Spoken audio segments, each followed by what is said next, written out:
Bismillahirrahmanirrahim. Assalamualaikum warahmatullahi wabarakatuh. Alhamdulillahi rabbil alamin. Wal 'aqibatu lil muttaqin. Wala 'udwana illa 'alal zalimin. Asyhadu an la ilaha illallah wahdahu la syarika lah. Ilahul awwalin wal akhirin. Wa asyhadu anna Muhammadan 'abduhu wa rasuluh al-mab'uts rahmatan lil alamin. Sallallahu alaihi wa ala alihi wa ashabihi wa man tabi'ahum bi ihsanin ila yaumiddin. Wa sallama tasliman katsira. Ma'asyiral muslimin wal muslimat, ikhwana fid din, rahimani wa rahimakumullah, wa akhwati fillah, a'azani Allah wa iyyakum. Alhamdulillah, kita memuji Allah Subhanahu wa taala dan kita bersyukur kepadanya pada kesempatan hari ini kita bisa berkumpul di tempat yang mulia ini. Saya sangat bergembira bisa bertemu dengan teman-teman semuanya dalam acara daurah kali ini, dan saya berterima kasih kepada panitia penyelenggara acara ini, jazakumullahu khairan, atas husnudzon mereka kepada ana sehingga diikut sertakan dalam acara yang mulia ini. Maka dengan niat ta'awun 'alal birri wat taqwa, kita penuhi undangannya, dan juga tidak lupa kita ucapkan terima kasih pula, jazakallahu khairan, kepada takmir masjid yang telah memberikan izin, kemudahan dan membantu kita dalam acara yang mulia ini.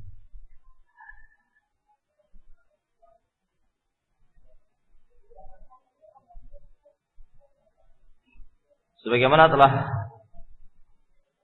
kita ketahui bersama dalam jadwal kajian pada hari ini, kita akan bersama-sama mempelajari sebuah risalah kecil yang ditulis oleh Syekh Muhammad bin Abdul Wahhab rahimahullahu taala, yang berkaitan dengan masalah penjelasan tentang tauhid atau penjelasan makna tauhid.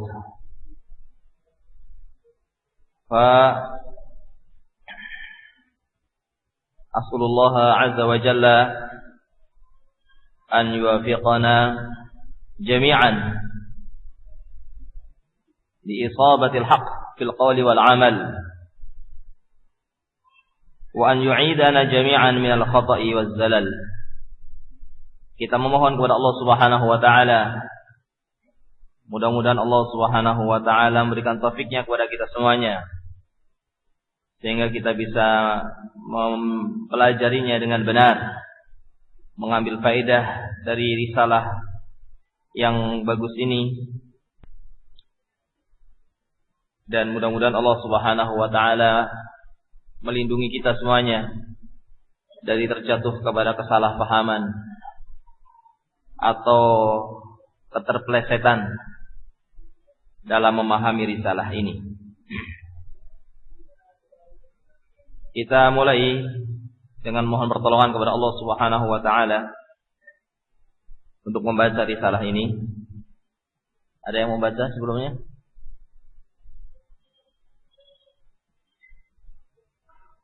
Ada yang bisa baca?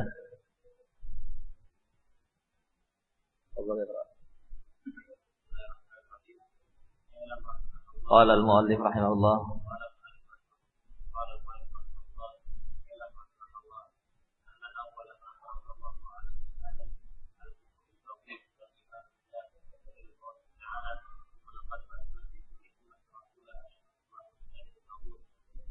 Nah, pertama mu'allif rahimahullah menyebutkan i'lam rahimakallah. Setelah sebelumnya mengucapkan bismillahirrahmanirrahim, qala al-mu'allif rahimahullah i'lam rahimakallah. Beliau menggabungkan dua perkara yang besar. I'lam memberikan tanbih, peringatan kepada kita untuk kita mempelajari perkara ini, dan perkara ini adalah perkara yang penting. Rahimakallah, doa dari beliau muallif rahimahullahu taala menunjukkan tentang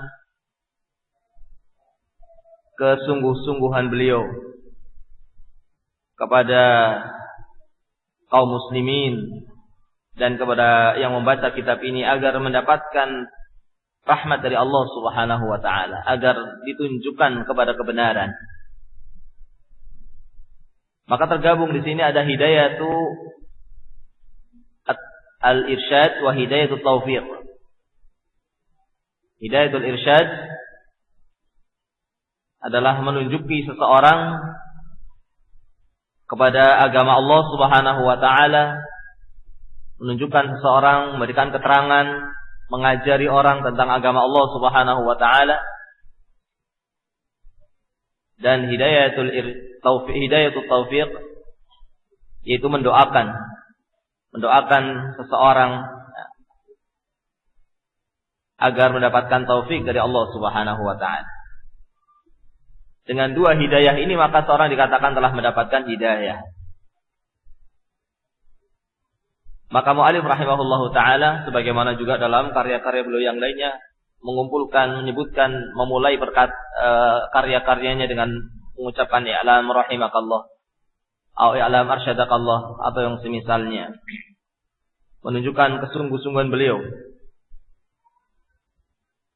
agar kaum muslimin, terkhusus yang mempelajari agama Allah Subhanahu wa taala, mendapatkan taufik dari Allah Subhanahu wa taala, bisa mendapatkan kebenaran. Dan begitu semestinya seorang muslim menginginkan kepada saudaranya kebaikan, mendoakan kepada saudaranya kebaikan, mengajari saudaranya tentang agama Allah Subhanahu wa taala. Yang tahu mengajari yang tidak tahu, yang tidak tahu mengambil faedah dari yang tahu, dan saling mendoakan agar mendapatkan hidayah dari Allah Subhanahu wa taala. Dan demikian semestinya seorang muslim dengan muslim yang lainnya. Nabi kita Muhammad sallallahu alaihi wasallam bersabda, "La yu'minu ahadukum hatta yuhibba li akhihi ma yuhibbu li nafsihi." Tidak sempurna iman salah seorang di antara kalian sampai salah seorang di antara kalian sampai dia itu mencintai saudaranya sebagaimana dia mencintai dirinya, menginginkan kebaikan kepada saudaranya sebagaimana dia menginginkan kebaikan itu untuk dirinya. Kemudian setelah itu beliau mengatakan, anna awwala ma faradallahu ala ibni Adam al-kufru bit-taghut wal imanu billah. Sesungguhnya perkara paling pertama yang Allah wajibkan kepada anak Adam. Siapa itu anak Adam? Manusia. Perkara yang paling pertama, yang paling penting, yang Allah wajibkan kepada anak Adam adalah apa? Al-kufru bit-taghut wal imanu billah. Karena pentingnya perkara ini, maka sangat tepat kalau mu'allif rahimahullah memberikan tanbih di awal risalah ini dengan mengatakan i'lam, ketahuilah. Dan ingat bahwasanya seorang ulama ketika memberikan tanbih, memberikan perhatian dalam suatu masalah, bahwa itu perkara yang memang besar. Seorang ulama tidak sembarangan mengatakan i'lam begitu saja. Kalau seorang ulama mengatakan i'lam, ketahuilah, berarti itu memang perkara yang sangat penting. Dan ini perkara yang sangat penting. Karena ini adalah perkara yang pertama kali, yang paling penting, yang pertama kali Allah wajibkan kepada anak Adam. Yaitu al-kufru bit-taghut wal imanu billah. Dan perkara ini perkara yang besar, sebagaimana disebutkan oleh mu'allif rahimahullah Syekh Muhammad At-Tamimi dalam kitab beliau apa? Kitabut Tauhid. Pada masalah yang ketujuh. Beliau mengatakan pada masalah yang ketujuh, al-mas'alah al-kabirah. Al-mas'alah al-kabirah. Nah, apa itu? Anna ibadat Allah la tahsul illa bil kufri bit taghut. Anna ibadat Allah la tahsul illa bil kufri bit taghut. Permasalahan yang besar adalah bahwasannya beribadah kepada Allah Subhanahu wa taala tidak akan terwujud. Tidak akan orang dikatakan beribadah kepada Allah Subhanahu wa taala sampai dia itu kufur kepada tauhid dan beriman kepada Allah Subhanahu wa taala. Kalau begitu, maka perkara ini adalah perkara yang sangat besar. Karena tidak mungkin seorang akan mewujudkan maksud diciptakannya dirinya, yaitu beribadah kepada Allah Subhanahu wa taala, kecuali dengan mewujudkan ini, al-kufru bit-taghut wal imanu billah. Faman 'abada Allah wa lam yakfur bit-taghut, barang siapa yang beribadah kepada Allah tapi dia tidak kufur kepada tauhid, maka dia tidak dikatakan apa? Beribadah kepada Allah Subhanahu wa taala. Karena dengan sebab dia tidak mengkufuri tauhid, itu dia belum menjadi orang yang bertauhid. Maka kufur kepada tauhid adalah makna tauhid, makna kalimat la ilaha illallah, kandungan makna kalimat la ilaha illallah. Maka kufur kepada tauhid adalah tauhid.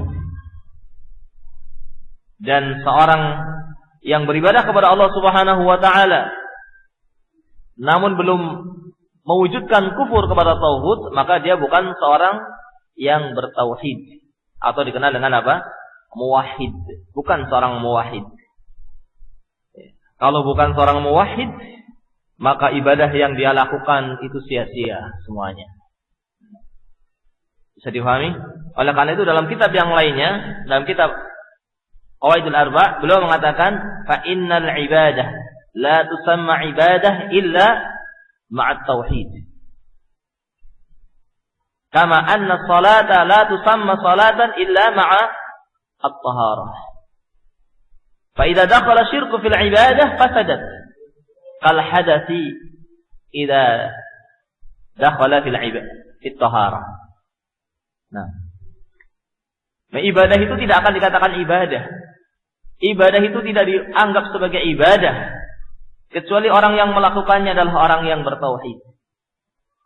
Sebagaimana sholat, itu tidak dikatakan orang itu menjalankan sholat sampai dia itu bersuci. Kalau tidak bersuci, sholat berapa rakaat saja tidak akan diterima. Sekali orang kalau tidak bersuci, sholat berapa rakaat sebanyak-banyaknya, sebagus-bagusnya, sepanjang-panjangnya, ruku'nya panjang, sujudnya panjang, tapi tidak bersuci, apakah diterima sholatnya? Tidak diterima. Suka dalam hadis, la yaqbalullahu salata ahadikum idza ahdatsa hatta yatawadda. Allah tidak akan menerima sholat salah seorang di antara kalian yang dalam keadaan tidak bersuci, tidak memiliki suci, sampai dia itu bersuci, sampai dia berwudu. Maka kalau dia dalam keadaan tidak suci, tidak sah salatnya. Begitu pula ibadah. Kalau seseorang belum mensucikan dirinya dengan kufur kepada tauhid, maka tidak akan dikatakan ibadah itu sebagai ibadah. Maka perkara ini perkara yang besar. Ikhwan fillah, azanallahu wa iyyakum. Maka dikatakan ini adalah perkara yang Allah wajibkan pertama kali, yang paling penting, yang pertama kali Allah wajibkan kepada Ibnu Adam adalah al-kufru bit-tauhid wal imanu billah. Dan tidak ragu bahwasanya ini adalah perkara yang besar, karena ini makna tauhid, makna la ilaha illallah. Kandungan dari makna la ilaha illallah. Dan kita tahu bahwasanya tauhid sebagai kandungan dari makna la ilaha illallah adalah ahamul wajibat. Perkara yang paling penting, kewajiban yang paling besar yang harus diketahui oleh seorang muslim adalah memahami la ilaha illallah, memahami at-tauhid. Wa huwa awwalu al-fariidah, maka itu adalah kewajiban yang pertama. Dan dikatakan di sini wad dalil qauluhu ta'ala wa laqad ba'atsna bi kulli ummatin rasula an i'budullaha wajtanibu taghut. Dan sungguh-sungguh gitu ya. Ada takkid. Berapa takkidnya di sini? Ada 3 takkid. Nah. Walaqad ba'atsna, dan sungguh telah kami utus fi kulli ummatin, pada setiap umat, pada setiap masyarakat, pada setiap zaman, waktu, sampai kepada yang terakhir. Waktu yang terakhir kami utus apa? Rasulan, seorang rasul, sampai kepada rasul yang terakhir, penutup para nabi, Nabi kita Muhammad sallallahu alaihi wasallam. Sungguh telah kami utus pada setiap umat rasul. Telah kami utus pada setiap masyarakat rasul, sampai rasul yang terakhir, penutup para nabi, Nabi kita Muhammad sallallahu alaihi wasallam. Allah telah mengutus pada setiap masa, pada setiap umat seorang rasul. Apa hikmah diutusnya rasul? Apa maksud diutusnya rasul? An ya'budullaha wajtanibut taghut. Mengajak manusia agar beribadah kepada Allah dan apa? Menjauhi taghut. Idan al-kufru bit-taghut wal imanu billah, kufur kepada taghut dan iman kepada Allah Subhanahu wa taala adalah apa? Zubdah da'watu ar-rasul, zubdah da'watir rasul. Inti daripada agama para rasul. Sepakat semua para rasul sama dalam masalah ini. Tidak ada perbedaan di antara para rasul dalam masalah ini. Al-kufru bit-taghut wal imanu billah. Nah, maka ini adalah inti dari dakwah para rasul, dan ini pula maksud dari dakwah Nabi kita Muhammad sallallahu alaihi wasallam, dan ini yang pertama kali disampaikan oleh beliau sallallahu alaihi wasallam, mengajak umat untuk beribadah kepada Allah dan menjauhi tauhid, kufur kepada tauhid. Tidak cukup seorang beribadah kepada Allah tanpa menjauhi tauhid, tanpa kufur kepada tauhid. Tidak cukup. Bahkan di sini dengan kalimat menjauhi, untuk menunjukkan bahwasanya segala sarana-sarana yang akan menyeret kepada iman kepada tauhid ini harus ditinggalkan. Kewajibannya kufur kepada tauhid. Namun sarana-sarana yang lainnya juga harus ditinggalkan. Sehingga dengan kalimat wajtanibut tauhid, jauhi. jauhi tauhid. Sehingga hal-hal yang akan menyeret kepada keimanan kepada tauhid dijauhi, ditinggalkan. Sarana-sarananya ditinggalkan. Nah, khana fiddin azanallahu wa iyyakum, demikian seluruh para rasul diutus oleh Allah Subhanahu wa taala untuk mengatakan kepada umatnya, "U'budullah wajtanibut taghut." Apa maknanya? Maknanya tadi tauhid. Wahidullah. Bertauhidlah kalian. Esakanlah Allah Subhanahu wa taala dalam beribadah. Itu maksudnya. Jadikanlah Allah Subhanahu wa taala sebagai satu-satunya yang diibadahi. Khususkanlah ibadah itu hanya untuk Allah Subhanahu wa taala. Itu inti dakwah para rasul. Mengajak umat untuk bertauhid, mengesahkan Allah dalam beribadah, mengkufuri tauhid. Karena ibadah tidak akan dikatakan ibadah kecuali dengan tauhid. Dan ini makna kufur kepada tauhid, inilah makna tauhid tadi. Oleh karena itu sahabat Abdullah bin Abbas ketika menafsirkan kalimat al-ibadah, apa itu ibadah? Kata beliau, tauhidullah. Al-ibadah hiya tauhid. Karena tidak akan terwujud ibadah kecuali dengan tauhid. Maka setiap ada perintah beribadah kepada Allah dalam ayat Al-Quran, maksudnya tauhidkanlah Allah. Jadikanlah ibadah itu hanya untuk Allah saja. Kufurilah tauhid. Nah, maka ini perkara yang paling besar. Perkara yang pertama kali diwajibkan oleh Allah Subhanahu wa ta'ala. Nah, baik. Kalau kita sudah tahu bahwasanya kufur kepada tauhid adalah perkara yang paling besar, perkara yang paling pertama yang diwajibkan oleh Allah Subhanahu wa taala, dan ini pula inti dakwah para rasul yang tidak berbeda seluruh para rasul dalam masalah ini. Karena para rasul itu berbeda aja dalam masalah apa? Dalam masalah syariat. Syariatnya berbeda. Tetapi pokok dakwahnya sama. Oleh karena itu dikatakan bahwasanya para rasul itu adalah ikhwatun li'allad. Nah, mereka itu saudara sebapak yang ibunya berbeda-beda. Bapaknya sama, tapi ibunya beda. Ini para rasul. Artinya apa? Inti dakwahnya sama. Itu apa?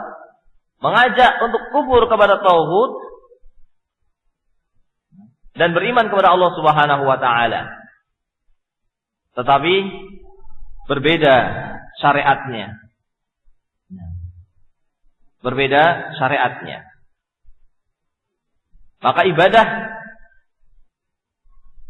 kepada Allah Subhanahu wa taala adalah dengan syariat yang telah Allah tetapkan tadi, namun harus dibangun di atas kufur kepada tauhid. Nah, ikhwana fiddin azanallahu wa iyyakum, maka kita sudah paham yang pertama ini.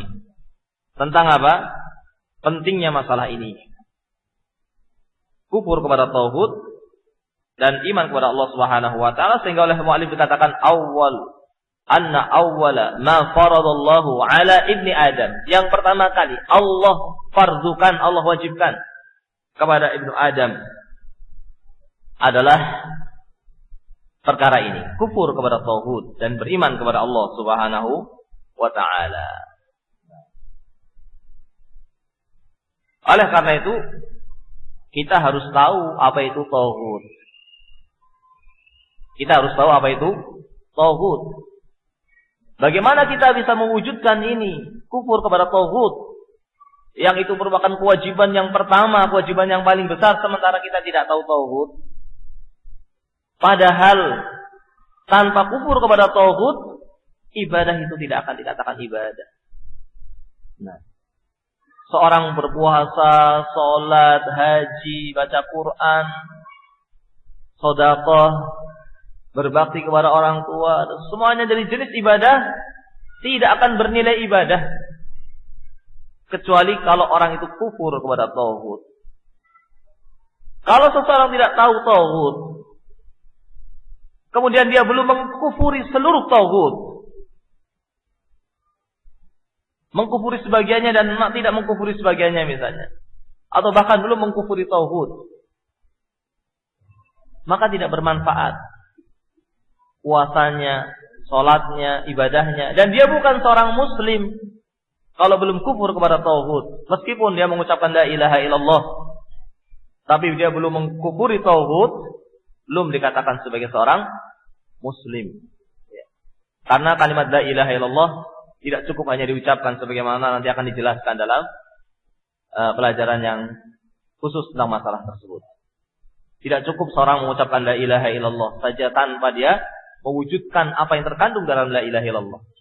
Dan di antara maksud la ilaha illallah kandungannya adalah kufur kepada tauhid ini. Oleh karena itu penting bagi kita semuanya untuk mengenal apa itu tauhid. Dan pada kesempatan yang berbahagia ini insyaallah kita akan pelajari sedikit agak rinci tentang masalah tauhid yang kita punya kewajiban untuk mengkufurinya. Baik. Berikutnya.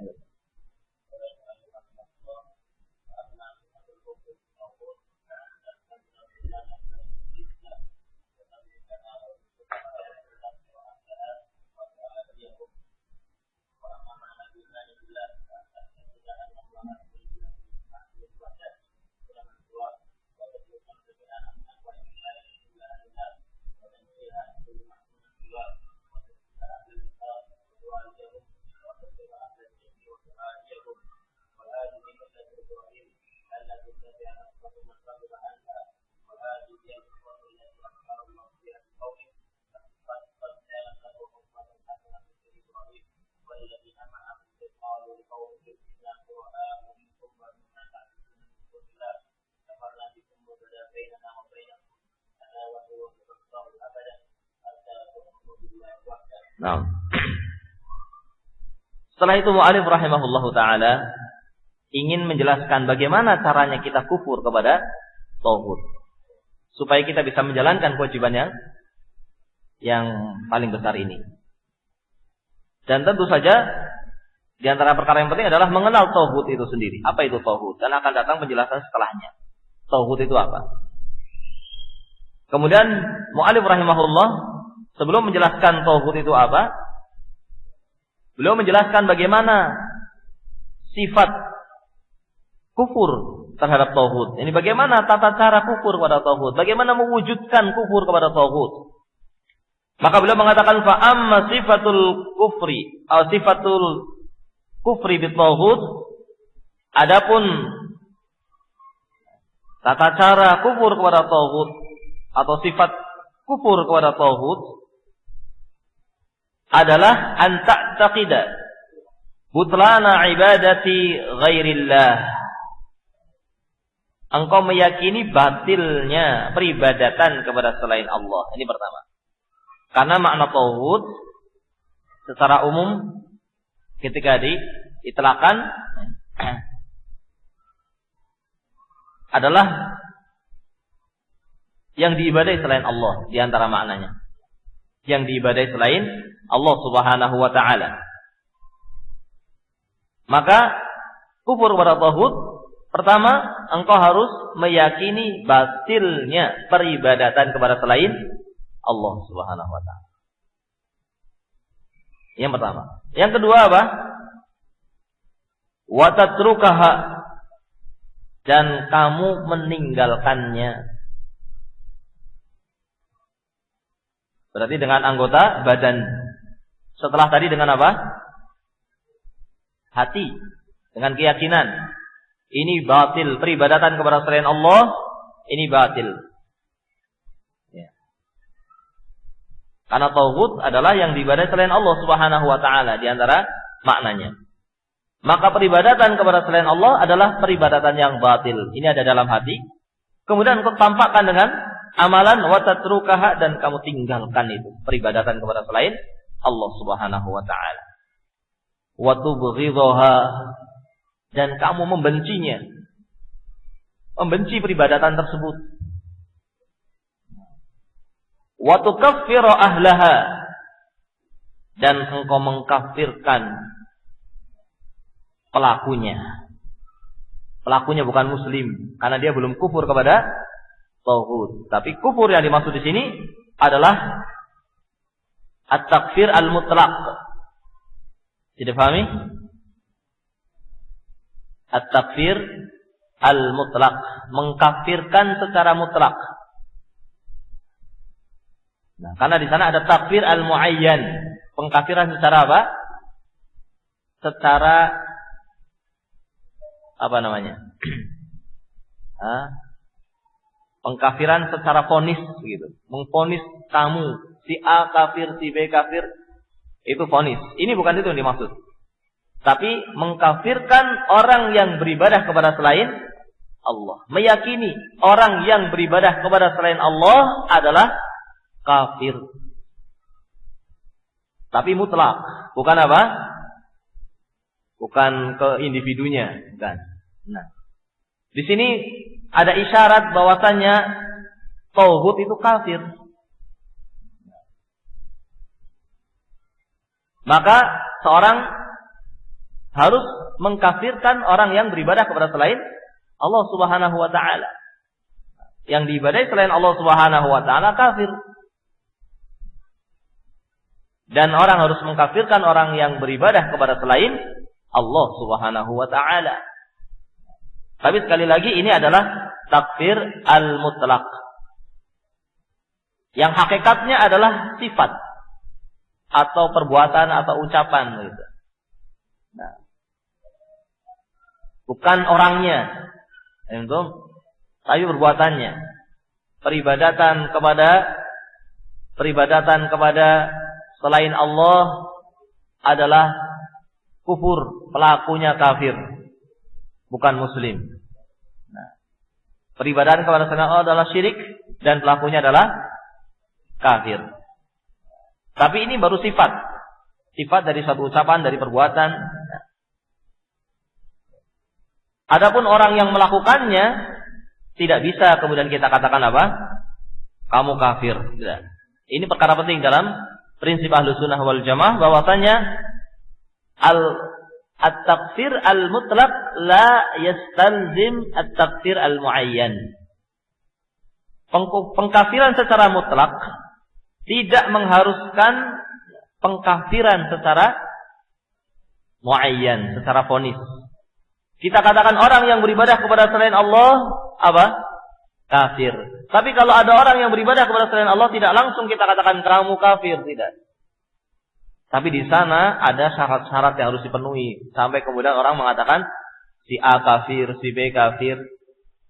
Ini tidak bermudah-mudahan dalam mengkafirkan orang secara vonis kepada individunya. Adapun kepada perbuatannya, ya, barang siapa yang beribadah kepada selain Allah maka kafir. Barang siapa yang menyembelih kepada selain Allah maka dia musyrik, kafir. Tapi kalau ada orang melakukan seperti itu, jangan kemudian dikatakan kamu kafir, tidak bisa. Tidak serta-merta. Di sana ada hal-hal yang harus diperhatikan dan bukan sekarang ini pembahasannya. Maksud saya, kalimat di sini tukafiru ahlaha, dan engkau mengkafirkan pelakunya, pelaku peribadatan kepada selain Allah, ini adalah takfir apa tadi? Mutlak, bukan takfir muayyan. Jangan sampai nanti setelah pulang dari daurah, kemudian ini tauhid, bulan tauhid, bulan kafir. Pemerintah tauhid, pemerintah kafir. Jangan. Tidak boleh seperti itu. Dengan serta merta misalnya. Sebagaimana yang dilakukan oleh orang-orang Khawarij yang tidak paham tentang kaidah takfir dan tidak paham tentang tauhid. Sudah enggak paham tentang tauhid, Tidak paham juga tentang apa? Kaidah takfir. Jadi menghukumi ini kafir, ini bukan kafir. Ini tidak ngerti Khawarij itu. Kelompok Khawarij, teroris, ya, yang dikenal dengan teroris, itu nggak ngerti mana yang kafir mengeluarkan, yang keluar dari Islam, mana yang tidak mengeluarkan dari Islam, tidak tahu. Dibangun di atas kejahilan ini, kemudian dia terapkan pada orang per orang. Nah, akhirnya sudah tidak tahu ilmunya, kemudian menuduh orang kafir. Sehingga yang didengungkan oleh orang-orang teroris, Khawarij, ya, itu adalah mengkafirkan, ya, kaum muslimin, mengkafirkan pemerintah, mengkafirkan kaum muslimin. Yang ini tidak lain di antara sebabnya karena apa? Karena buku-buku yang mereka baca. Yang dibaca itu bukunya siapa? Bukunya Sayyid Qutb. Ini yang mereka agung-agungkan, yang mereka idolakan. Ya. Bukunya Sayyid Qutb dan yang semisalnya. Yang di dalam buku-buku Sayyid Qutb, di sana ada pengkafiran terhadap mujtama', bahkan pengkafiran terhadap masyarakat secara umum. Sehingga karena membaca buku-buku yang seperti ini dan tidak belajar kepada para ulama yang rasihin fil ilm, yang tidak rasih, yang tidak kuat kokoh ilmunya, terjatuhlah mereka kepada fitnah bermudah-mudahan dalam takfir, mengkafirkan, ya, tanpa dalil, mengkafirkan tanpa dalil.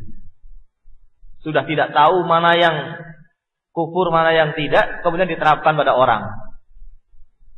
Salah dua kali. Salah apa? Salahnya salah kuadrat. Nah. Maka ikhwan fillah azanallahu wa iyyakum, ini harus hati-hati. Kita tidak ingin nanti salah paham. Kalimat ini takfir, tukafir ahlaha, mengkafirkan secara mutlak, bukan maksudnya mengkafirkan secara muayyan. Dan bukan kemudian juga menghukumi secara muayyan bahwa si fulan tauhid, fulan tauhid, fulan tauhid, tidak. Karena kalimat tauhid di sana ada isyarat pada pengkafiran. Ada isyarat kepada apa? Pengkafiran. Maka juga harus hati-hati, jangan sampai nanti sedikit-sedikit mengatakan itu tauhid, ya, secara ta'yin kepada personil. Bukan itu yang kita maukan, karena ini adalah perkara yang berbahaya dan ini penyimpangannya besar dan ini merupakan bid'ah yang pertama pada umat ini. Awalu bid'ah zuhuran fi tarikh al-muslimin, bid'ah yang pertama kali muncul dalam sejarah kaum muslimin umat Nabi Muhammad sallallahu alaihi wasallam. Dan ini min akhtaril bid'ah, dan termasuk dari perkara yang paling berbahaya dari bid'ah-bid'ah yang ada. Adalah apa? Bermudah-mudahan dalam mengkafirkan. Bermudah-mudahan dalam mengkafirkan tanpa bukti, tanpa dalil. Ini perkara yang paling pertama terjadi dan ini perkara yang paling berbahaya. Kenapa perkara yang paling berbahaya? Karena dengan sebab keyakinan ini, maka seseorang akan bermudah-mudahan dalam menghalalkan darah. Menghalalkan darah kaum muslimin. Nah, menghalalkan kehormatan kaum muslimin. Dan begitulah kenyataannya sampai sekarang. Kita bersedih, ya, dengan apa yang menimpa sebagian kaum muslimin, terjatuh pada fitnah pengkafiran ini. Mudah-mudahan dalam mengkafirkan tanpa dalil. Sehingga terjadilah apa yang terjadi, yang kita dengar, yang kita saksikan dari peledakan-peledakan di beberapa tempat, pengeboman di beberapa tempat. Itu tidak lain karena sebab fitnah yang ini, bid'ah yang paling berbahaya ini. Bid'ah dalam bermudah-mudahan mengkafirkan, akhirnya mengkafirkan pemerintah yang didengung-dengungkan pemerintah tauhid, maksudnya dari kalimat itu adalah mengkafirkan pemerintah. Akhirnya mereka punya usaha-usaha untuk apa? Untuk memberontak kepada pemerintah. Padahal tidak ada cara kufur kepada tauhid tadi. Tidak ada cara kufur kepada tauhid dengan memberontak. Tidak ada. Ada kufur kepada tauhid, nanti caranya memberontak tidak ada di sini, tidak disebutkan. Nah, maka itu kebodohan. Kebodohan karena mengikuti hawa nafsu dan karena kebodohan dan mengikuti syaitan. Dan diantara sebabnya adalah mereka membaca buku-buku tadi. Tokoh yang mereka idolakan diantaranya adalah Sayyid Qutb yang merupakan imam mu'azzam pada sebagian kelompok dakwah seperti Ikhwanul Muslimin. Ini imam yang mu'azzam, pimpinan yang paling besar mereka agung-agungkan, tokoh yang paling hebat yang mereka agung-agungkan. Sayyid Qutb yang punya pemikiran bermudah-mudahan dalam apa? Mengkafirkan kaum muslimin. Baik, bisa dipahami ya? Nah, ini bukan maksudnya nanti terus mengkafirkan secara ta'yin, tidak. Kalimat tukaffiru ahlaha dan mengkafirkan pelaku peribadatan kepada selain Allah Subhanahu wa taala, ini adalah takfir al-mutlaq. Wa tu'adiyahum dan memusuhi mereka. Ini sifat kufur kepada tauhid. Apa itu? Bisa diulangi? Yang pertama adalah meyakini batilnya peribadatan kepada selain Allah. Ini maksud dari kufur kepada tauhid. Caranya mewujudkannya adalah dengan meyakini batilnya peribadatan kepada selain Allah. Jadi kalau orang belum meyakini batilnya peribadatan kepada selain Allah, meskipun dia itu sholat, puasa, haji, tapi dia belum meyakini peribadatan kepada selain Allah itu peribadatan yang batilah, tidak meyakini itu, maka tidak ada manfaatnya. Sholatnya, puasanya tidak ada manfaatnya karena dia belum menjalankan kewajiban yang paling besar, yaitu apa? Kufur kepada tauhid. Begitu pula kalau dia belum meninggalkannya, dia masih menjalankannya, apalagi dia puasa, sholat, haji, tapi masih melakukan peribadatan kepada selain Allah. Misalnya menyembelih kepada selain Allah misalnya, yang disilahkan pada sebagian tempat dengan apa? Sedekah bumi, sedekah laut. Itu peribadatan kepada selain Allah. Jangan tertipu dengan nama. Namanya sedekah. Bagus apa tidak sedekah itu? Itu untuk pengkelabuan sedekah. Masya Allah sedekah. Tapi ternyata hakikatnya apa? Syirik. Hakikatnya peribadatan kepada selain Allah Subhanahu wa taala. Makanya seorang harus tahu hakikatnya. Sehingga ketika dirubah namanya, dia tidak apa? Dia tidak tertipu. Berdoa kepada selain Allah. Ini peribadatan kepada selain Allah bukan? Peribadatan kepada selain Allah. Kalau belum meyakini batilnya itu dan belum meninggalkannya, maka dia bukan muslim. Karena belum kufur kepada tauhid. Dengan perubahan nama, misalnya berdoa kepada selain Allah diberi nama dengan tawasul. Akhirnya orang tidak tahu kalau itu adalah apa? Peribadatan kepada selain Allah, itu syirik. Tapi namanya tawasul. Namanya indah sekali, tawasul. Tawasul itu ada dalam agama kita. Tapi bukan dengan berdoa kepada orang yang telah meninggal dunia, bukan. Berdoa kepada orang yang telah meninggal dunia itu bukan tawasul. Itu apa? Syirik. Tawasul itu berdoa kepada Allah dengan perantara. Dengan perantaraan apa? Asmaul Husna. Misalnya, dengan menyebut nama-nama Allah yang husna. Itu tawasul yang disyariatkan. Berdoa kepada Allah dengan perantaraan amal soleh. Itu adalah tawasul yang disyariatkan. Berdoa kepada Allah Subhanahu wa taala, meminta kepada Allah melalui orang soleh tapi yang masih hidup. Itu tawasul. Tapi meminta kepada Allah melalui orang yang telah meninggal dunia. Ini bukan apa? Tawasul, tapi itu syirik. Sehingga jangan tertipu. Kita harus meyakini batilnya itu. Batilnya tawasul kalau hakikatnya adalah peribadatan kepada selain Allah. Kita harus meyakini batilnya sedekah bumi, sedekah laut. Meskipun namanya adalah apa? Sedekah. Tapi kenyataannya adalah peribadatan kepada selain Allah. Bukankah penyembelihan itu ibadah? Penyembelihan itu ibadah yang sangat besar. Ikhwana fiddin, azanallahu wa iyyakum. Penyembelihan itu ibadah yang sangat besar, diiringkan oleh Allah dalam Al-Quran dengan salat. Fasalli li rabbika wanhar, diiringkan dengan salat. Salatlah kalian kepada Rabbmu dan sembelihlah untuk Rabbmu. Dalam ayat yang lainnya, inna salati wa nusuki wa mahyaya wa mamati lillahi rabbil alamin. Sesungguhnya salatku, sembelihanku. Jadi sembelihan itu ibadah.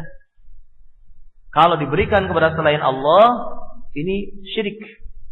Peribadatan kepada selain Allah Subhanahu wa ta'ala. Maka harus hati-hati. Jangan tertipu dengan perubahan nama. Maka kita harus paham betul hakikatnya. Jangan kita hanya tahu namanya syirik, tapi nggak ngerti hakikat syirik apa. Nah. Maka berbahaya seperti itu. Harus paham. Sehingga kalau berubah namanya jadi sedekah laut, berubah namanya menjadi sedekah bumi, berubah namanya menjadi tawasul atau yang semisalnya, kita tidak tertipu. Juga dalam ibadah-ibadah yang lainnya. Dalam ibadah-ibadah yang lainnya seperti atau dalam perkara-perkara yang lainnya seperti riba dirubah dengan nama bunga, nah, judi dirubah dengan nama apa? Judi ada dirubah dengan nama misalnya dalam bentuk misalnya olahraga atau dalam bentuk sepeda santai atau jalan sehat. Namun ternyata ada unsur judi di sana.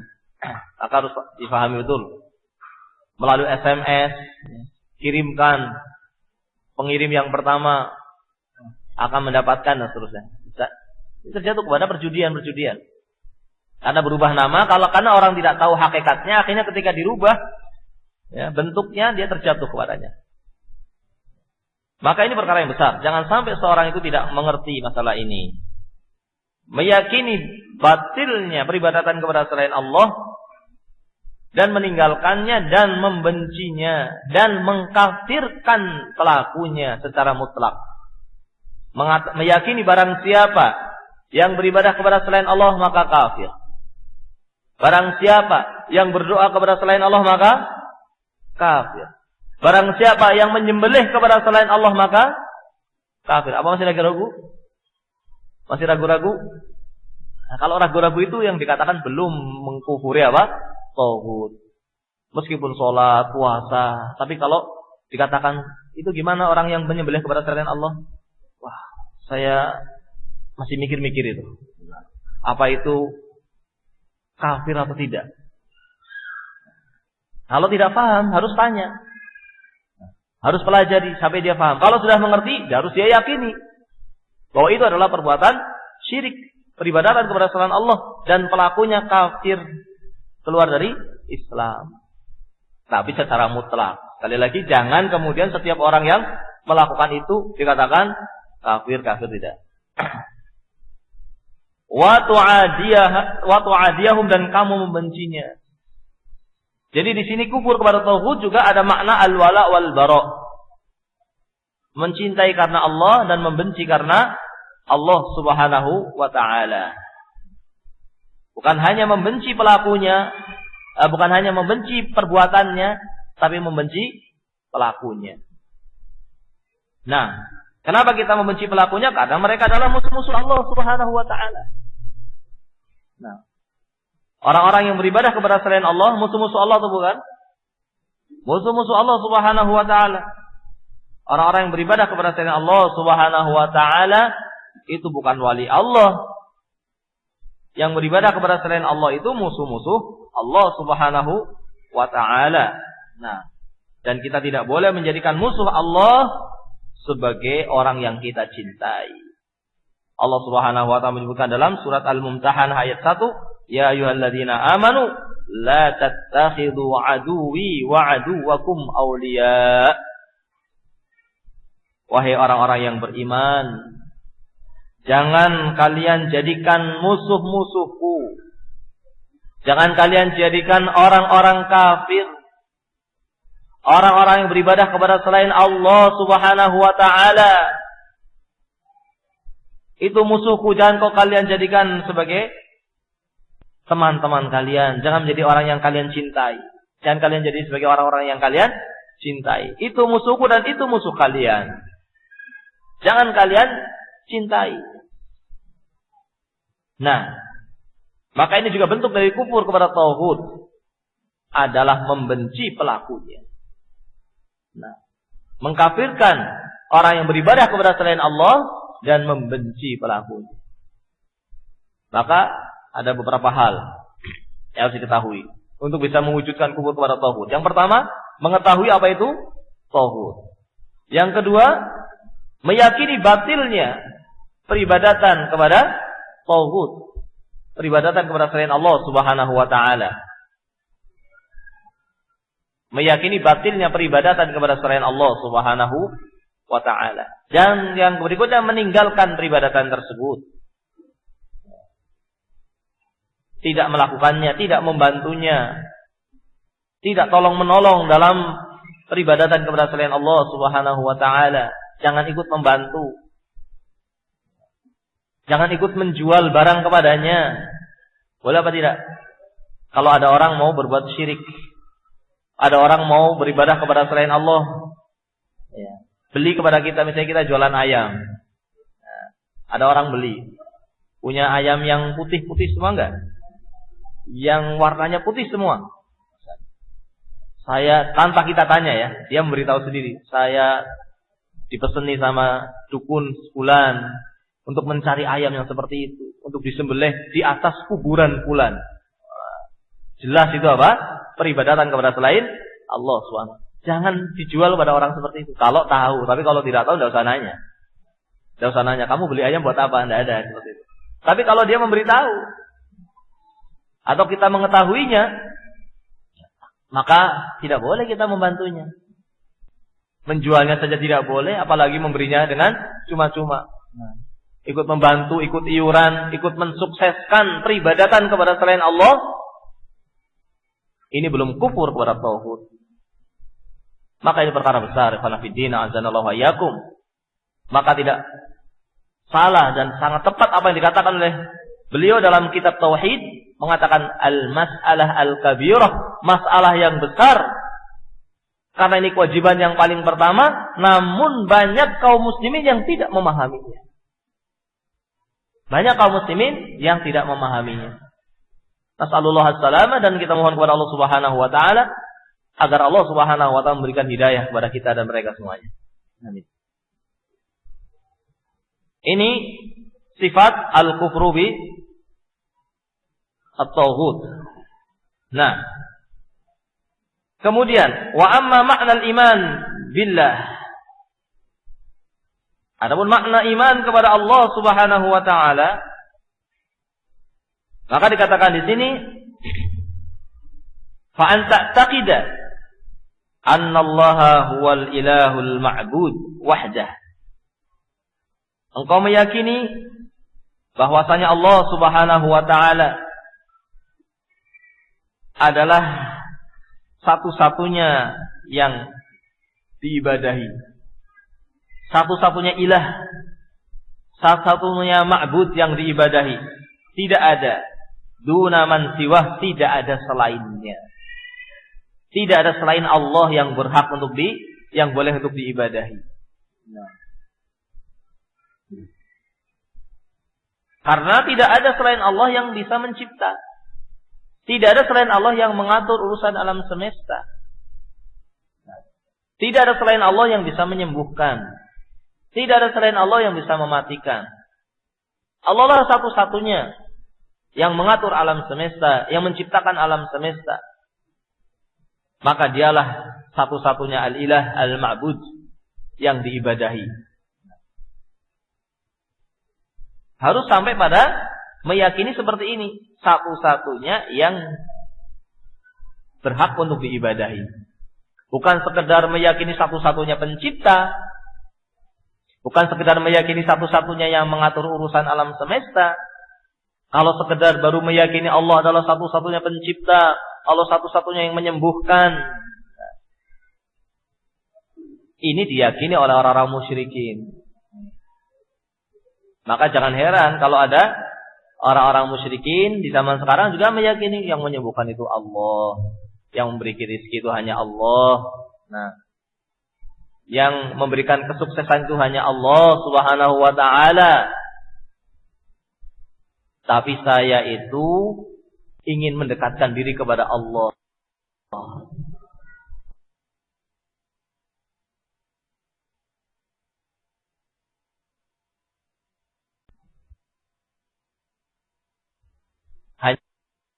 Hanya saja saya orang yang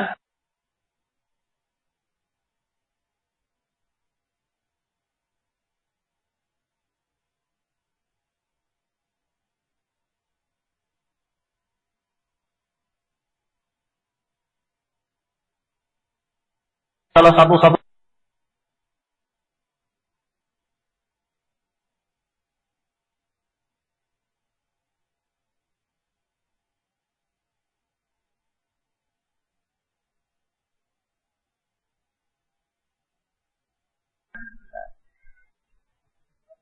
ini diyakini oleh orang-orang musyrikin.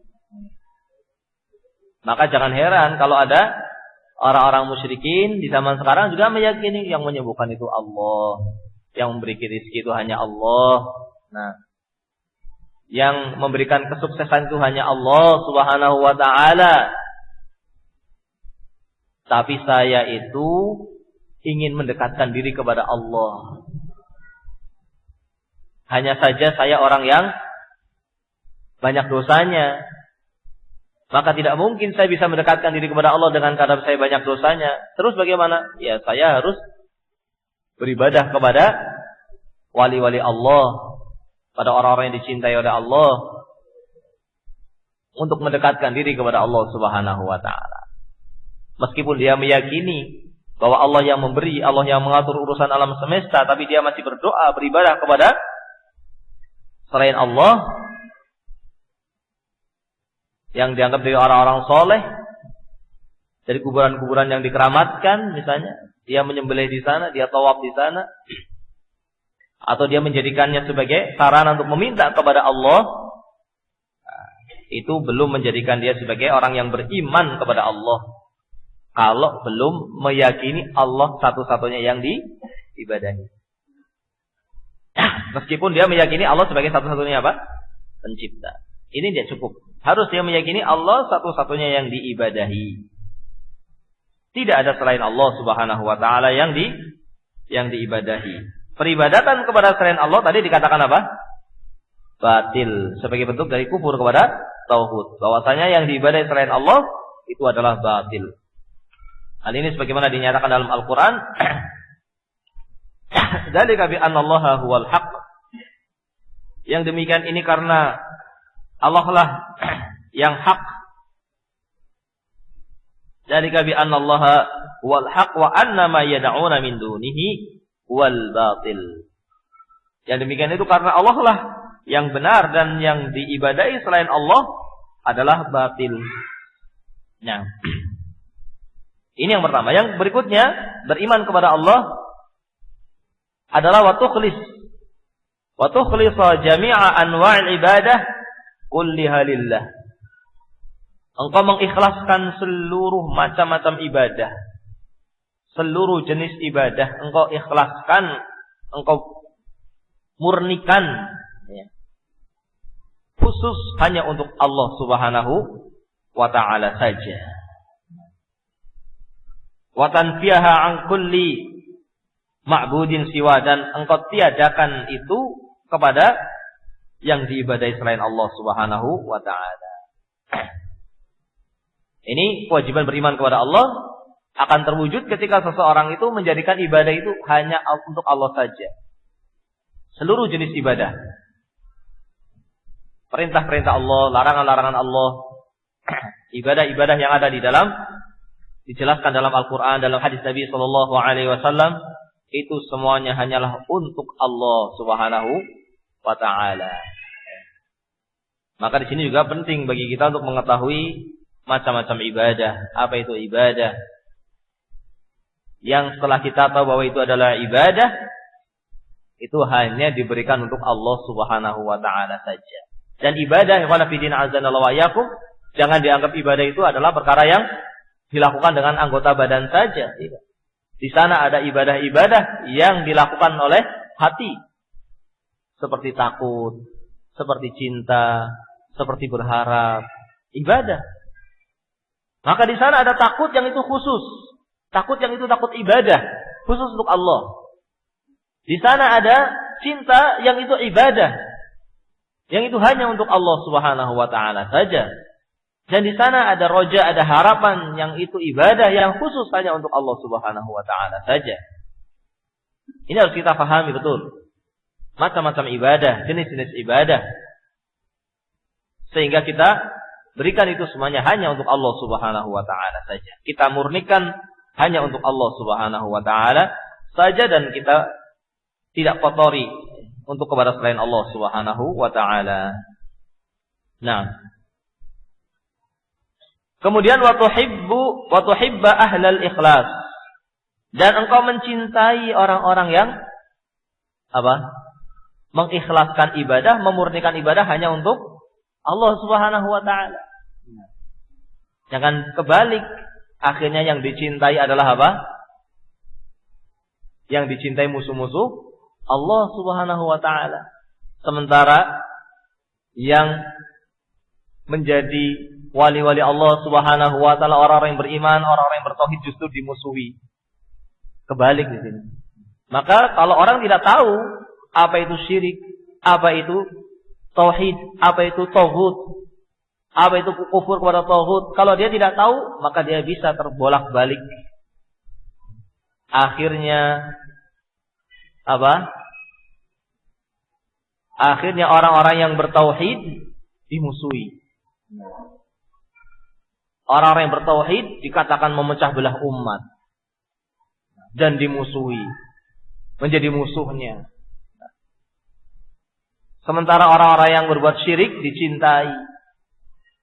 Orang-orang yang beribadah kepada selain Allah dicintai. Orang-orang kafir dicintai. Nah, maka telah berbolak-balik keadaannya. Kalau orang tidak paham tentang masalah ini. Sudah tidak paham, sudah salah dalam memahami bahwasanya tauhid dianggapnya sebagai memecah belah umat. Kemudian salah dalam memahami tauhid, kemudian juga salah dalam menerapkannya. Tauhid tidak tahu, kemudian dianggap memecah belah umat, kemudian dimusuhi. Sudah salah berapa ini? Bukan hanya kuadrat, berlipat-lipat salahnya. Oleh karena ikhwan fillah azanallahu wa iyyakum, ini perkara yang penting. Wajib bagi orang yang beriman kepada Allah Subhanahu wa taala untuk mencintai orang-orang yang beribadah hanya kepada Allah Subhanahu wa taala saja.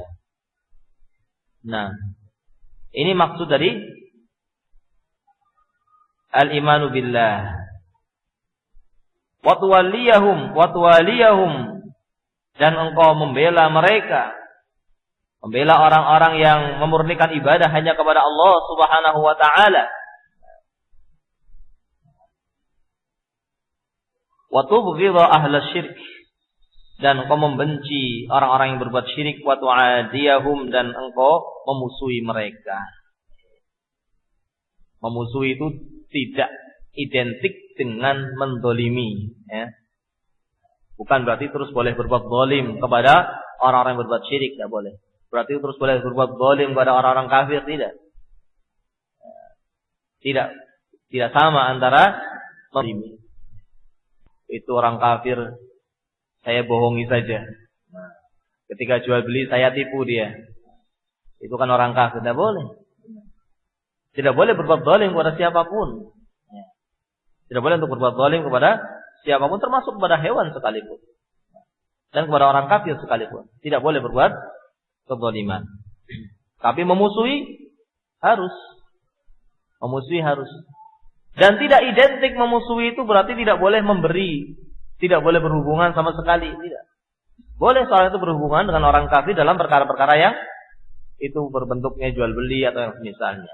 Tapi yang tidak boleh adalah mencintai mereka, membantu ibadah mereka. Nah, sehingga harus dipahami pula makna dari memusuhi di sini. Memusuhi di sini bukan berarti apa? Mendolimi.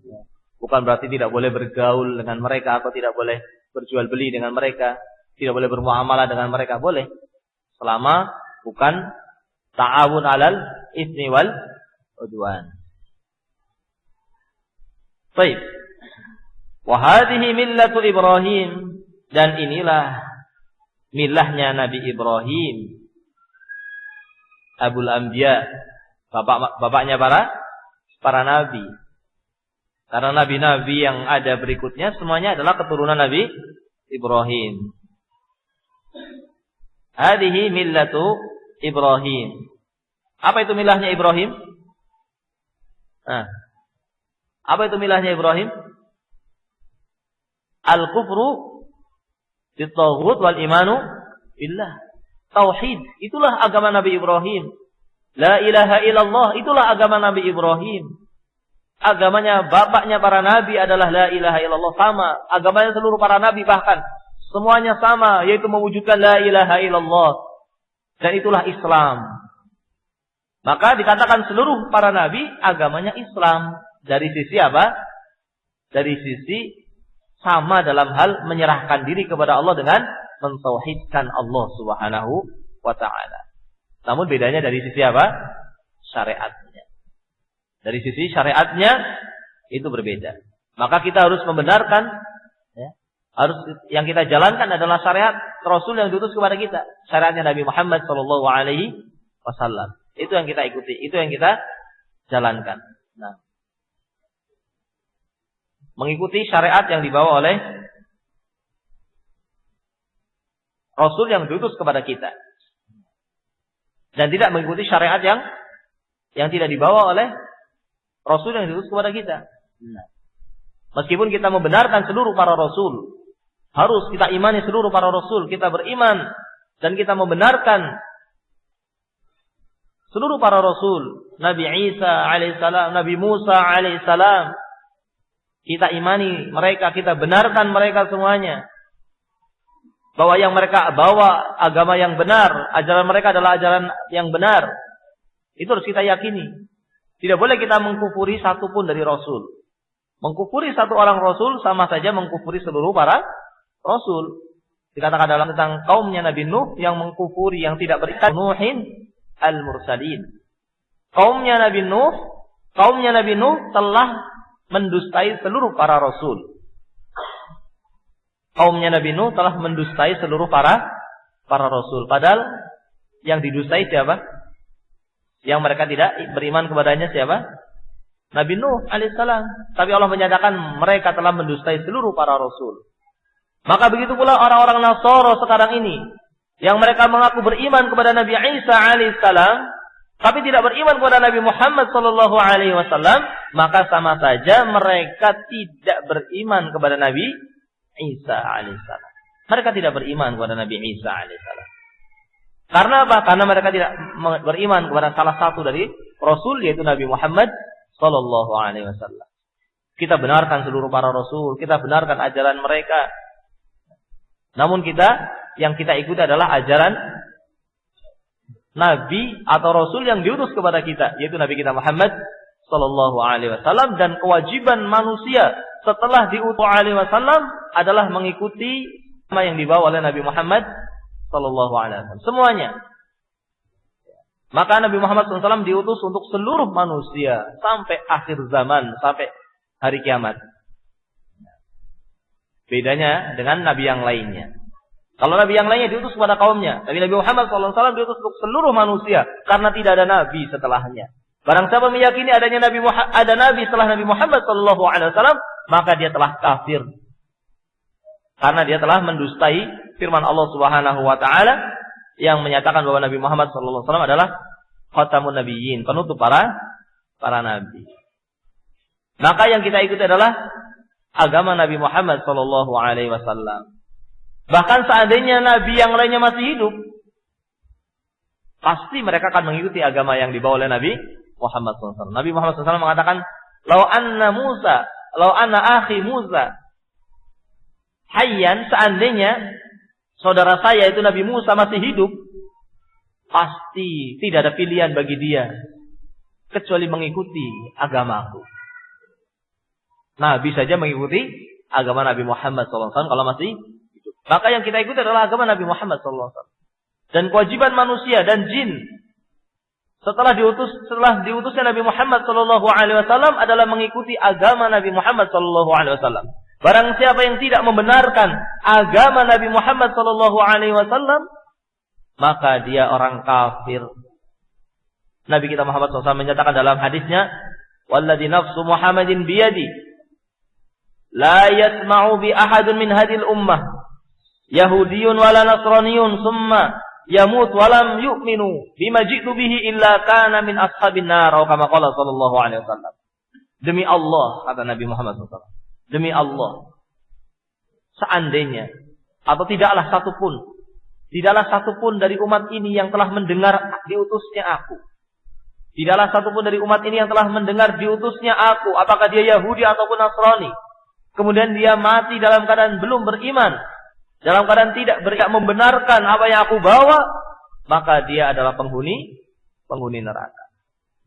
Ikhwana fi din azanallahu wa iyyakum, maka yang kita ikuti adalah agama Nabi Muhammad sallallahu alaihi wasallam, ajaran syariat Nabi Muhammad sallallahu alaihi wasallam.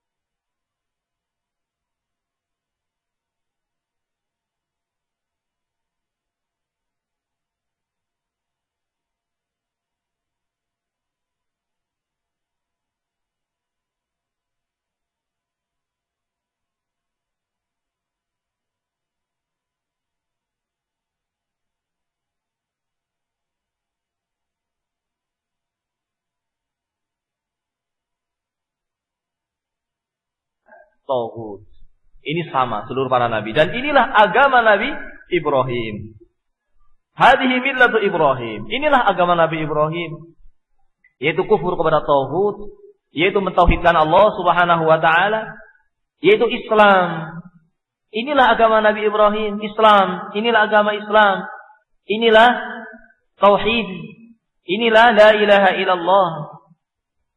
Apa kewajiban kita kalau tahu ini adalah agama Nabi Ibrahim, yaitu la ilaha illallah?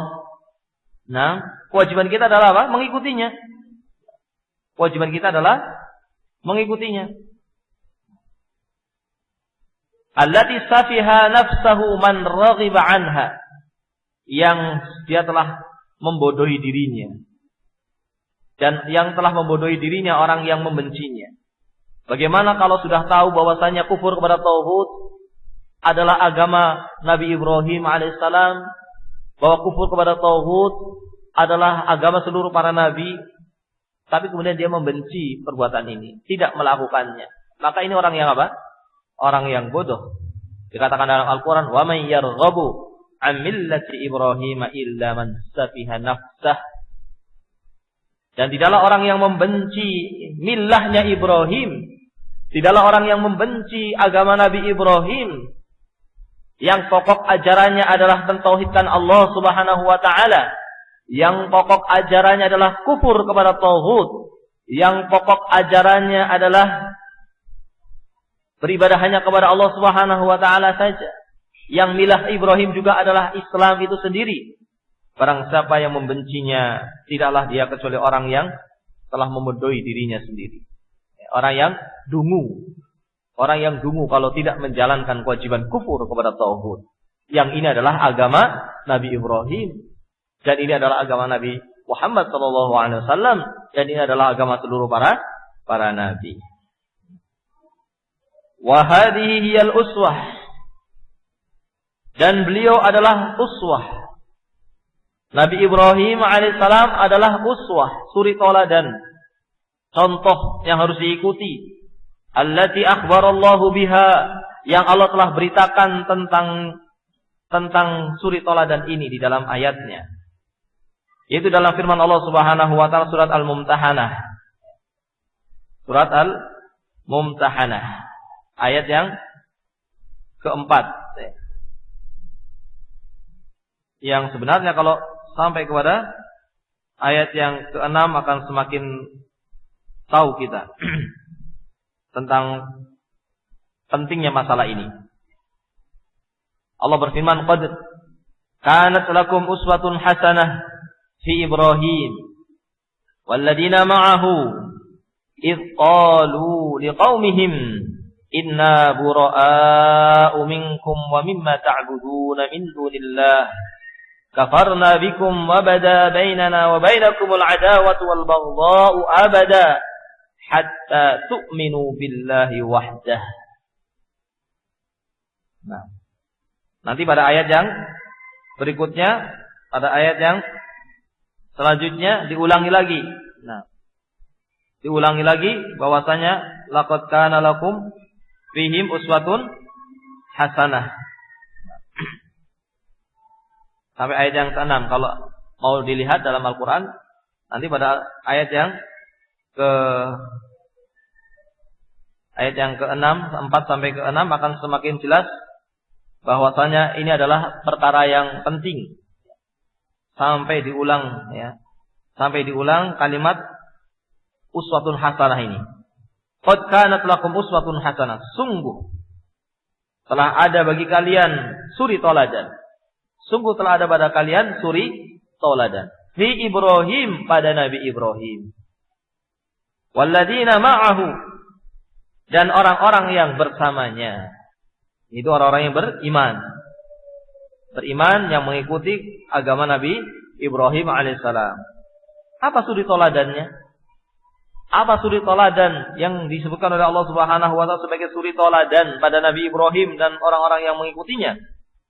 Idh qalu, ketika mereka mengucapkan liqaumihim, kepada umat mereka, inna bura'a'u minkum wa mimma ta'buduna min dunillah kafarna bikum wa bada bainana wa bainakumul adawatu wal baghdha'u abada hatta tu'minu billahi wahdah. Kufur kepada tauhid tingkatnya, mewujudkan kufur kepada tauhid. Ini suri toladan yang ada pada Nabi Ibrahim alaihissalam yang Allah sebutkan untuk kita mengambil perbuatan ini sebagai suri toladan bagi kita.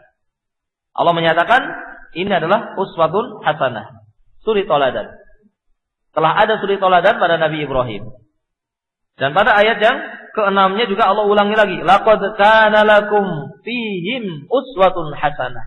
Sungguh telah ada bagi kalian pada mereka, pada Ibrahim dan pengikutnya, uswatun hasanah, suri toladan. Diulangi lagi. Pengulangan ini menunjukkan pentingnya masalah ini. Liman kana yarjullaha wal yaumal akhir. Namun tidak akan bisa mewujudkan ini kecuali orang-orang yang betul-betul beriman kepada Allah dan hari akhir. Yang mewujudkan ini hanyalah orang-orang yang beriman kepada Allah dan hari akhir. Mewujudkan perbuatan ini, suri toladan ini pada dirinya. Apa suri toladannya? Idh qalu, ketika mereka mengatakan liqaumihim, kepada kaumnya, inna bura'a'u minkum, sesungguhnya kami berlepas diri kepada kalian. Berlepas diri, tidak ikut-ikutan, tidak ta'awun, menolong perbuatan syirik, tidak membantu perbuatan peribadatan kepada selain Allah Subhanahu wa taala. Katakan kepada mereka, saya tidak mau itu. Saya tidak mau ikut membantu dalam masalah ini. Saya tidak ikut campur dalam masalah ini. Ini peribadatan kepada selain Allah. Ini dosa besar yang paling besar. Saya tidak mau.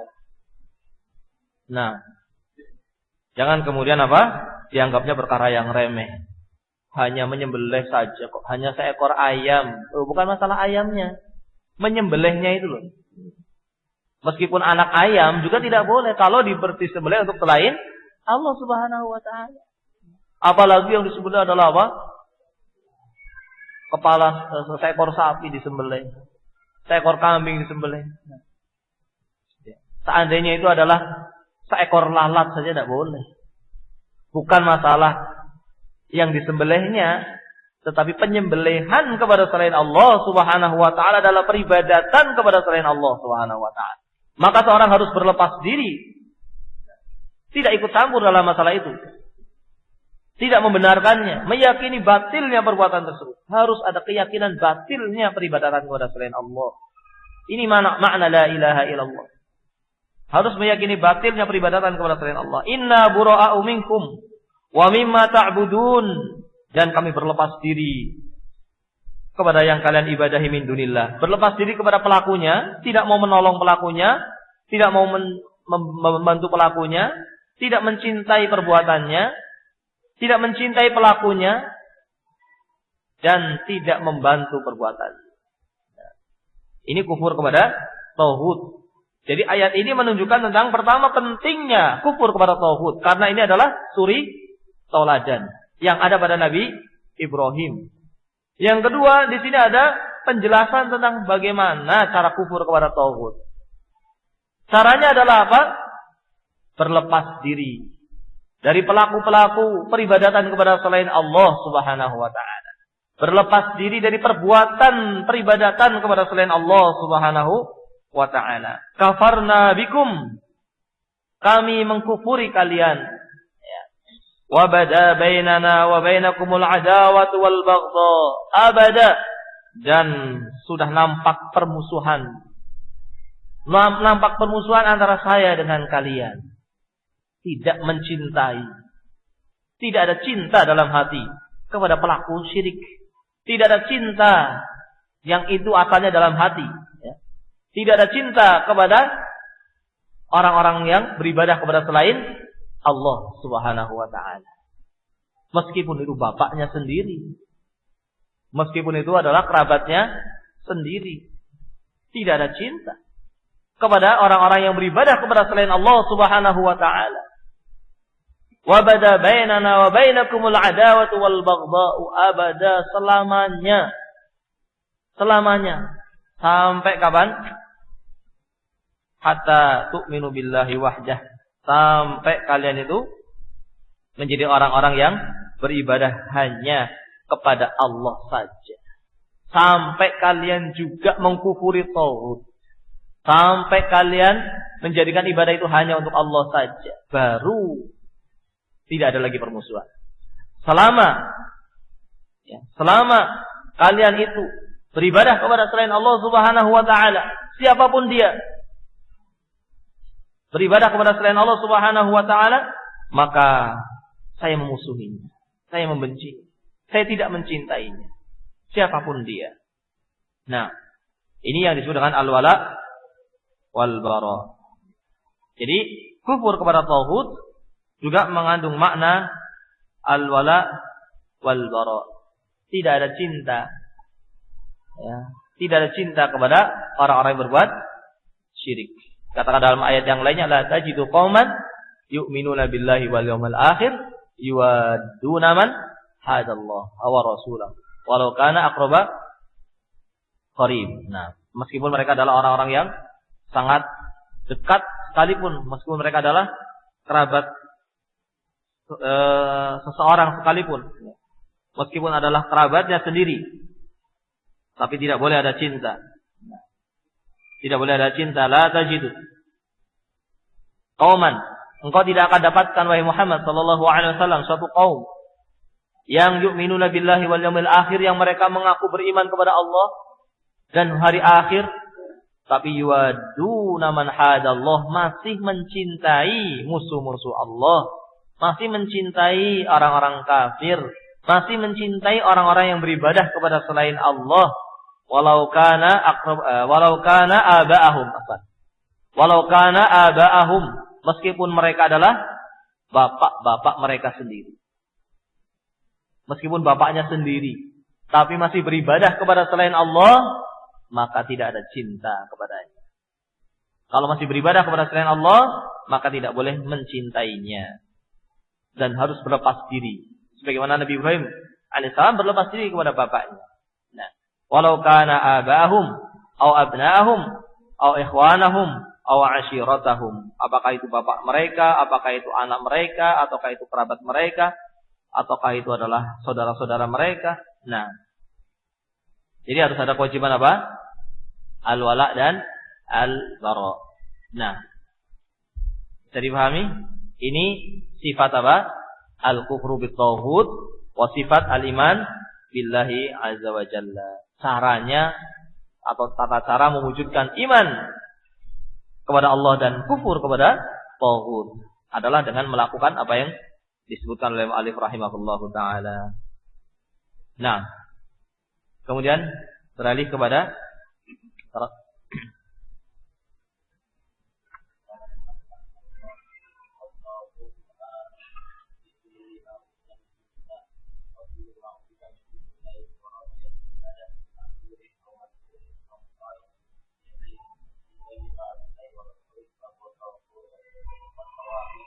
Nah. Baru sekarang menjelaskan tentang tauhid itu apa. Sekarang menjelaskan tentang tauhid itu apa. Jam berapa ini? Ada waktu? Ya. Dikatakan oleh Mu'allif rahimahullahu taala. Ini perkara yang harus kita ketahui. Karena tanpa kita mengetahui hakikat dari tauhid, ya kita tidak bisa mewujudkan kewajiban ini. Setelah kita tahu apa yang dimaksud dengan kufur kepada tauhid, kita harus tahu ya tentang apa itu tauhid. Nah, karena tidak cukup seorang itu mengaku ya, mengkufuri tauhid padahal dia belum mengkufurinya. Tauhid ketika kita membaca buku-buku tafsir ya, dari ayat tadi wa'budullaha wajtanibut taghut wa laqad ba'atsa fi kulli ummatin rasula an ya'budullaha wajtanibut taghut, kita dapatkan para salaf itu menyebutkan contoh tauhid. Ketika ditanya tentang apa itu tauhid, itu para salaf menyebutkan contoh ya, menyebutkan apa? Contoh. Seperti misalnya Umar bin Al-Khattab radhiyallahu anhu dalam salah satu riwayat yang disebutkan oleh Al-Imam Ibnu Jarir dan yang lainnya, beliau mengatakan tauhid adalah asy-syaitan. Tauhid adalah apa? Asy-syaitan. Juga yang lainnya ada yang mengatakan tauhid adalah asy-syaitan, seperti Mujahid. Nah, beliau mengatakan at-tauhid adalah asy-syaitan. Ada yang mengatakan tauhid adalah kuhan. Tauhid adalah apa? Dukun. Namun ini baru apa? Contoh. Ya, sebagian salaf kalau kita membaca buku-buku tafsir itu terkadang menyebutkan sesuatu dengan contoh. Sehingga jangan terburu-buru kita mengatakan, oh, ini ada perbedaan pendapat di antara salaf. Belum. Hanya perbedaan ibarat. Terkadang dalam buku tafsir kita mendapatkan perbedaan ibarat yang maknanya sama. Seperti masalah tauhid. Ada yang mengatakan tauhid adalah syaitan. Ada yang mengatakan tauhid adalah apa? Tuhan. Ini tidak bertentangan. Tapi semuanya benar. Semuanya benar. Seperti kalau orang ditanya, apa itu uang? Ada yang mengeluarkan 100.000. Ada yang mengeluarkan 50.000. Ada yang mengeluarkan 10.000. Benar apa tidak semuanya? Semuanya benar.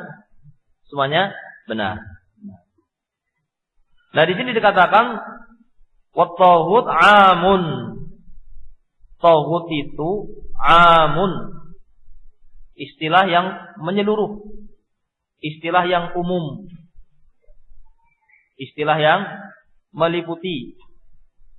Meliputi fi kulli ma 'ubida min dunillah.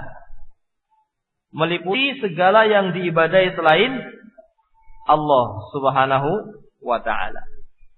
Meliputi segala yang diibadahi selain Allah Subhanahu wa taala. Nah, itu apa? Tauhid.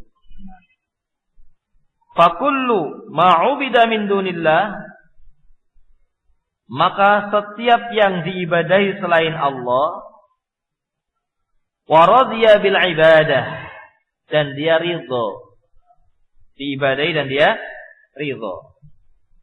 Berarti kalau diibadahi tapi tidak ridho, tauhid bukan? Bukan. Kalau diibadahi tapi tidak ridho, maka dia bukan tauhid. Segala yang diibadahi selain Allah, wa radhiya bil ibadah, dan dia ridho diibadahi, dia ridho. Min ma'budin, dari yang diibadahi, au matbu'in, atau yang diikuti, au muta'in, atau ditaati.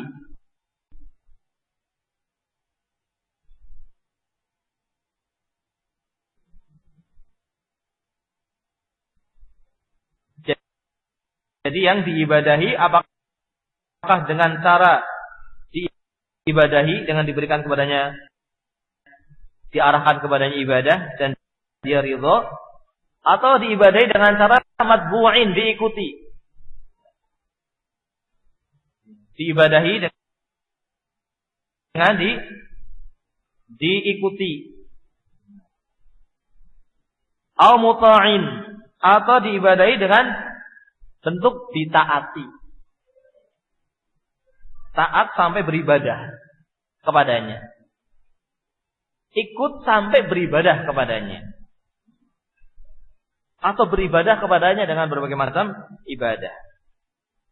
Fi ghairi ta'atillah wa rasulih, ditaati, beribadah dalam bentuk ditaati dalam perkara yang bukan ketaatan kepada Allah dan Rasulnya. Fahuwa tauhid, maka itulah tauhid. Ini definisi tauhid. Definisinya secara umum, dan ini definisi yang disebutkan oleh Al-Imam Ibnul Qayyim rahimahullahu ta'ala. Adalah apa? Setiap yang diibadahi selain Allah dan dia ridho. Kalau tidak ridho, seperti siapa? Seperti Nabi Isa alaihissalam. Diibadahi oleh orang-orang Nasrani apa tidak? Nah, diibadahi oleh orang Nasrani. Nabi Isa alaihissalam diibadahi orang Nasrani.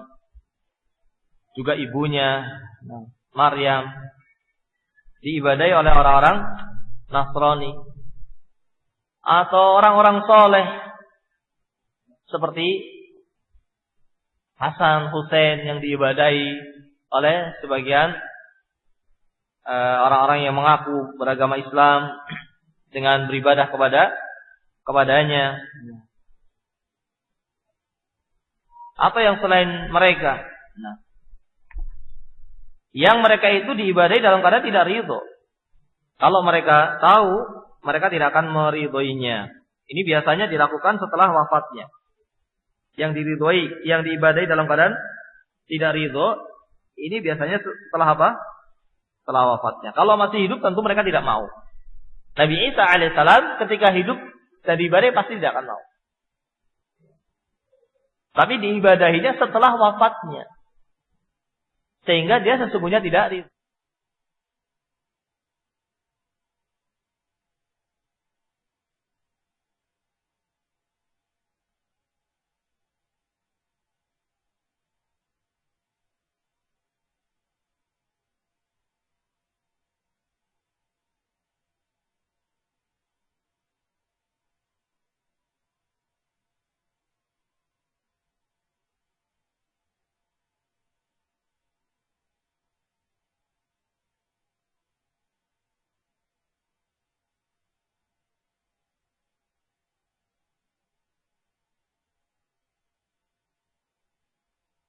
Iyyakum kanu ya'budun qalu subhanaka anta waliyuna min dunihim bal kanu ya'budunal jin aktsaruhum bihim mu'minun.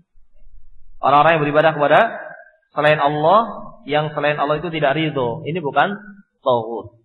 Beribadah kepada selain Allah tapi yang diibadahi tidak ridho, itu bukan tauhid. Seperti yang beribadah kepada malaikat. Dicontohkan dalam Surat Saba 40-41, pada hari ketika mereka dikumpulkan, dibangkitkan dan dikumpulkan di padang mahsyar, maka akan dikatakan kepada malaikat, apakah mereka itu beribadah kepada kalian? Apakah manusia itu beribadah kepada kalian wahai malaikat? Maka malaikat menjawab, Subhanaka anta waliyuna min dunihim. Maha suci Engkau ya Allah. Engkau adalah waliyuna. Engkau adalah yang kami cintai selain mereka. Engkau adalah satu-satunya yang kami ibadahi. Bal kanu ya'budunal jin. Sesungguhnya mereka itu bukan beribadah kepadaku, tapi mereka beribadah kepada jin, itu kepada syaitan. Yang ibadahnya bentuknya apa tadi? Ibadahnya kepada syaitan bentuknya apa? Mentaati. Bentuknya mentaati apa namanya? Syaitan. Aktsaruhum bihim mu'minun. Kebanyakan mereka adalah apa? Beriman kepada syaitan. Nah, beriman kepada syaitan. Bukan beriman kepada Allah, tapi beriman kepada syaitan. Yang dengan imannya kepada syaitan itu sampai mereka beribadah kepada malaikat. Sampai mereka beribadah kepada Nabi Isa. Sampai mereka beribadah kepada ibunya Nabi Isa. Sampai mereka beribadah kepada orang-orang yang dianggap orang-orang soleh. Orang-orang soleh mereka keramatkan kuburannya.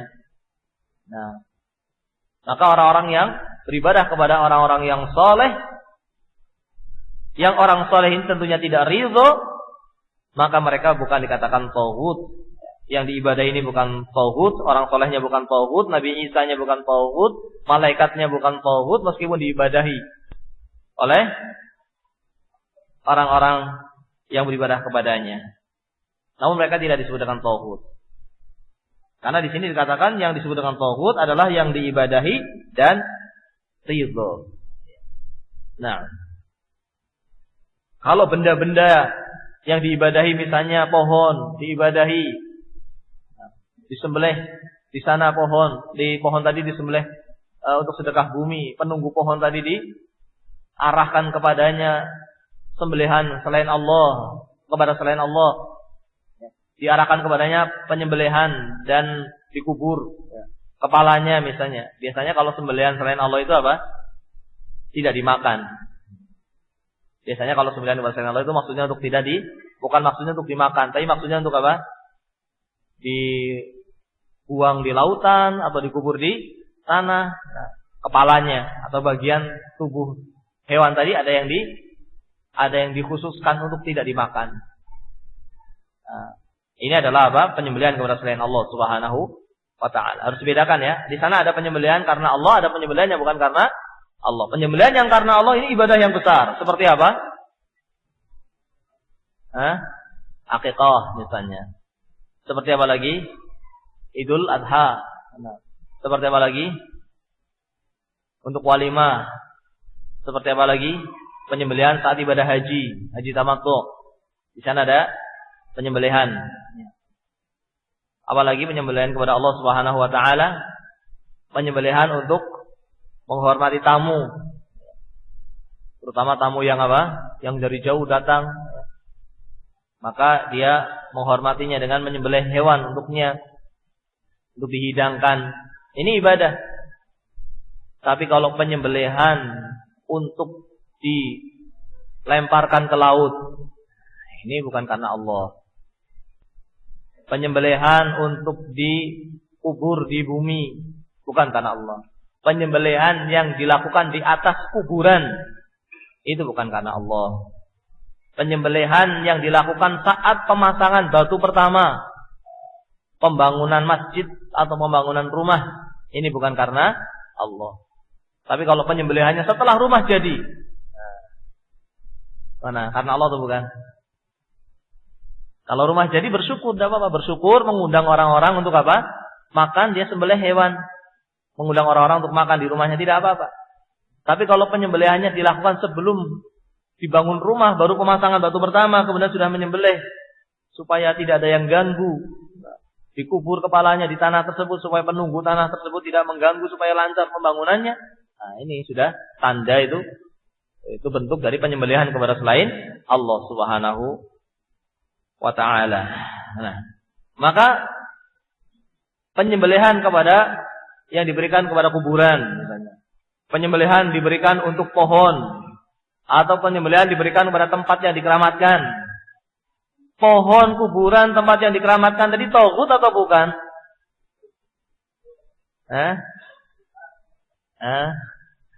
Ridho apa tidak ridho? Kalau ridho adalah apa?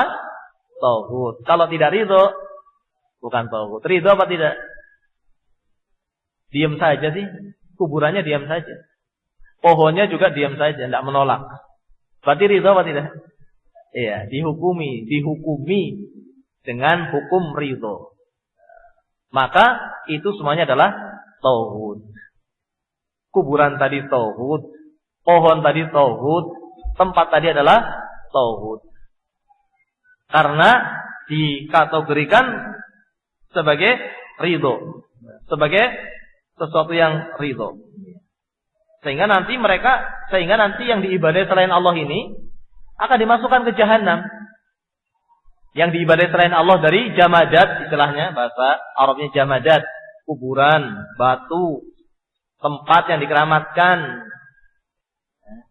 kuburan yang diambil barokahnya, diambil tanahnya untuk mengambil barokahnya, tempat-tempat yang dikeramatkan diambil barokahnya, yang yang diperbuat syirik kepadanya, maka mereka itu adalah tauhid dan mereka nanti akan dilemparkan ke jahanam. Tempat-tempat tadi akan dilemparkan ke jahanam. Disebutkan dalam surah Al-Anbiya, innakum wa ma ta'buduna min dunillah hasabu jahannam antum laha waridun. Nah, sesungguhnya apa yang kalian ibadai selain Allah, dan dia ridho. Termasuk yang dihukumi ridho adalah kuburan. Bukan orang solehnya. Barangkali itu kuburannya orang soleh. Kalau orang solehnya tauhid bukan? Bukan. Tapi kuburannya itu tauhid. Nanti akan dilemparkan di jahanam. Dia dan yang diibadahi, yang ridho atau dihukumi ridho, itu dimasukkan ke neraka jahanam. Pohonnya dimasukkan ke jahanam. Batunya dimasukkan ke jahanam. Bisa difahami? Ada huwa tauhid. Yang diibadahi selain Allah Subhanahu wa taala dan dia ridho. Min ma'bud, yang diibadahi, atau apa? Au matbu', atau yang diikuti. Atau yang diikuti. Diikuti sampai diibadahi. Seperti siapa ini? Ya, para dukun. Para dukun yang mereka itu memerintahkan atau mengajak untuk melakukan ini dan itu dan diikuti. Mengajak untuk melakukan ini dan itu yang mereka itu diikuti. Apa yang mereka sarankan diikuti. Didatangi, dibenarkan, atau didatangi dan bertanya kepadanya, menjadi pengikutnya dukun tadi. Menjadi orang yang didatangi, menjadi orang yang dibenarkan, maka itu tauhid. Maka sebagian salaf mengatakan bahwasanya tauhid adalah apa? Dukun. Kata dukun ini termasuk orang-orang yang diikuti. Orang-orang yang diikuti oleh sebagian orang. Maka ini termasuk contoh yang diikuti. Diikuti tapi beribadah kepada selain Allah Subhanahu wa taala. Diikuti untuk beribadah kepada selain Allah Subhanahu wa taala. Nah, seperti tukang ramal misalnya. Nah, maka hati-hati ya. Hati-hati dari tukang ramal. Jangan percaya dengan ramalan-ramalan. Ya. Orang-orang yang meramal dengan bintang ini, bintang itu, kalau bintangnya Nah, Taurus, ada bintang Taurus, berarti kamu nanti nasib kamu begini, masa depan kamu demikian. Ini tauhid. Itu adalah tauhid, tukang ramal tadi. Nah, begitu pula para dukun adalah tauhid yang kita dilarang oleh Allah Subhanahu wa taala untuk mendatanginya. Man atakahinan, lam tuqbalu sholatu arba'ina yauman. Barang siapa yang mendatangi dukun, maka tidak akan diterima sholatnya selama 40 hari. Jelas tidak diterima itu. Wah, kalau begitu nggak usah sholat. Apalagi nggak sholat. Sholat saja tidak diterima. Artinya jangan datang ke tauhid, jangan datang ke dukun. Jangan mendatangi dukun. Dan jangan tertipu dengan perubahan nama dukun menjadi paranormal. Dan jangan tertipu dengan perubahan nama dukun menjadi orang pinter. Atau yang semisal itu. Atau bahkan dengan nama ustadz misalnya. Jangan tertipu. Meskipun dengan nama indah kayak apapun, kalau hakikatnya dukun, orang yang beribadah kepada selain Allah, yang beribadah kepada jin, yang berhubungan dengan jin, minta tolong kepada jin sehingga beribadah kepada jin, untuk meramal, untuk menunjukkan barang yang hilang misalnya, atau untuk penyembuhan-penyembuhan. Hati-hati. Ya, hati-hati dengan bentuk-bentuk perdukunan yang sudah berubah istilahnya. Dengan bentuk pengobatan alternatif misalnya. Hati-hati. Jangan dikorbankan agama untuk kesehatan. Masa orang datang berobat yang ditanyakan bukan berat badannya, bukan umurnya, yang ditanyakan lahirnya Selasa apa? Selasa Pon atau Selasa Kliwon? Ini tanda-tanda itu adalah apa? Dukun. Itu berhubungan dengan syaitan. Itu dukun, meskipun namanya bukan dukun. Hati-hati. Ya. Jangan tertipu dengan istilah, dengan penamaan pengobatan. Penampilan seakan-akan pengobatan, padahal itu adalah minta pertolongan kepada syaitan. Minta pertolongan kepada jin. Ya. Mendatangi saja tidak akan diterima. Dan kalau membenarkan man atakahinan fasaddaqahu faqad kafara bima unzila ala Muhammadin sallallahu alaihi wasallam. Barang siapa yang mendatangi dukun dan membenarkannya, maka dia telah mengkufuri apa yang diturunkan kepada Nabi Muhammad sallallahu alaihi wasallam. Maka ini perkara yang penting. Jangan mendatangi dukun. Karena itu termasuk tauhid. Nah, jangan membenarkan apalagi. Mendatangi saja tidak boleh, meskipun bukan membenarkan, cuma pengen tahu. Kayak apa sebetulnya sih? Buat apa pengen tahu? Kalau itu adalah dukun, tidak perlu pengen tahu. Mendatanginya tidak akan diterima sholatnya selama 40 hari. Nah, yang kita sholat saja belum tentu nggak tahu diterima apa tidak diterima, ya kan? Kita belum tahu sholat kita selama ini diterima apa tidak. Namun kita yakin, berharap pada Allah, memohon kepada Allah agar diterima. Tapi kita tidak bisa memastikan. Tapi kalau dia mendatangi dukun, pasti tidak akan diterima 40 hari. Tidak akan diterima 40 hari sholatnya. Apalagi kalau dia membenarkan, maka tidak akan diterima. Bahkan akan keluar dari Islam. Bisa keluar dari Islam. Nah, maka ini salah satu tauhid. Nah, dan yang lainnya yang diikuti tapi beribadah kepada selain Allah Subhanahu wa taala. Yang diikuti sampai dia itu melanggar apa-apa yang itu khusus bagi Allah Subhanahu wa taala. Yang dia itu melanggar kekhususan Allah Subhanahu wa taala.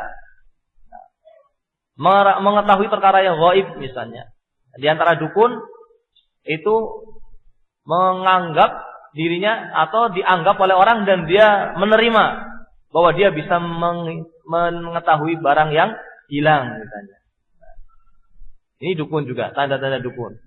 Kalau dia bisa mengetahui barang yang hilang hanya dengan melihat dengan air misalnya, hanya dengan melihat dengan tangannya bisa menemukan barang yang hilang di sana, orangnya di sana, barangnya di sana. Ini apa? Dukun. Karena tidak mungkin seorang mengetahui perkara yang gaib dengan cara seperti itu. Kecuali kalau dia telepon orang kemudian ada yang melihatnya, mengetahuinya. Mungkin. Tapi dia tidak. Nah, ini hanya melihat tangan, hanya melihat pakai air, kemudian bisa menunjukkan barangnya ada di sana. Ini tidak mungkin kecuali dengan pertolongan syaitan. Tidak mungkin kecuali dengan pertolongan syaitan. Sementara perkara yang gaib adalah khusus bagi Allah Subhanahu wa ta'ala. Maka ini contoh tauhid yang diikuti. Contoh tauhid yang diikuti adalah apa? Dukun, tukang ramal, ya. Dan siapa saja yang perbuatannya diikuti, dibenarkan atau diikuti padahal itu peribadatan kepada selain Allah Subhanahu wa taala. Nah, insyaallah kita lanjutkan pada pesan berikutnya. Wallahu taala a'lam bishawab. Wassallallahu ala nabiyyina Muhammad wa ala alihi wa sahbihi.